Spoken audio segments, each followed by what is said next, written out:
আসার জন্য হাহাকার পড়ে গেল। কি অবস্থা সেদিন হয়েছিল একটু ভাবুন। পুরনো কথাকে ভাবতে হয়, স্মৃতিতে নিয়ে আসুন।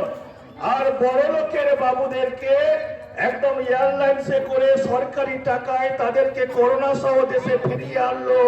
আর আমাদের দেশের গরিব ঘরের ছেলে মেয়েদের ফেরানোর জন্য ট্রেন পর্যন্ত যায়নি।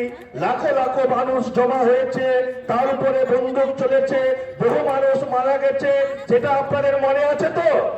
সেদিন মানুষ কাজ হারিয়েছে, কাজে যেতে পারেনি, মানুষের জীবন একদম নাবিশ্বাস হয়ে উঠেছে, মানুষ একদম নিঃস্ব হয়ে গেছিল। তার উপরে আমাদের এই পশ্চিমবঙ্গের সমুদ্র উপকূলবর্তী এলাকায় 4টা সুপার সাইক্লোন আপনারা দেখেছেন। আমফান হয়েছে, যশ হয়েছে, বুলবুল হয়েছে, ফণী হয়েছে, হয়েছে তো? আমাদের জীবনকে লন্ডভন্ড করে দিয়ে গেছিল, করেছিল তো? মানুষ কাজ হারাচ্ছে, মানুষের জীবনের চিত্র পরিবর্তন হয়ে গেছে। কেউ ছিল? কোন বাবু ছিল? বলুন, কোন মোদী বাবু ছিল? মোদীর কোন বাবু, কোন ভাই, কোন আজকে যারা বেরিয়েছে নেতা অধিকারীরা, এদেরকে দেখতে পেয়েছিলেন?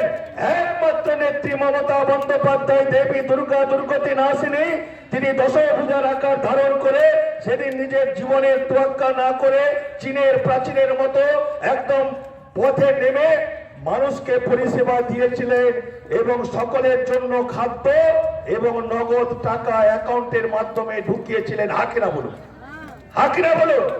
আর গ্রামে গঞ্জে আমার তৃণমূল কংগ্রেসের প্রতিনিধিরা এবং ওয়ার্ডের যারা প্রতিনিধি এবং কাউন্সিলর, তারাই একমাত্র সাধারণ মানুষের পাশে দাঁড়িয়ে মানুষকে অতন্ত্র প্রহরীর মতো সেদিন মানুষের পাশে দাঁড়িয়েছিল। হাকিরা বলুন। আর অধিকারী বাবুকে দেখতে পেয়েছিলেন? দেখতে পাননি কেন বলেন তো? 2020 সালের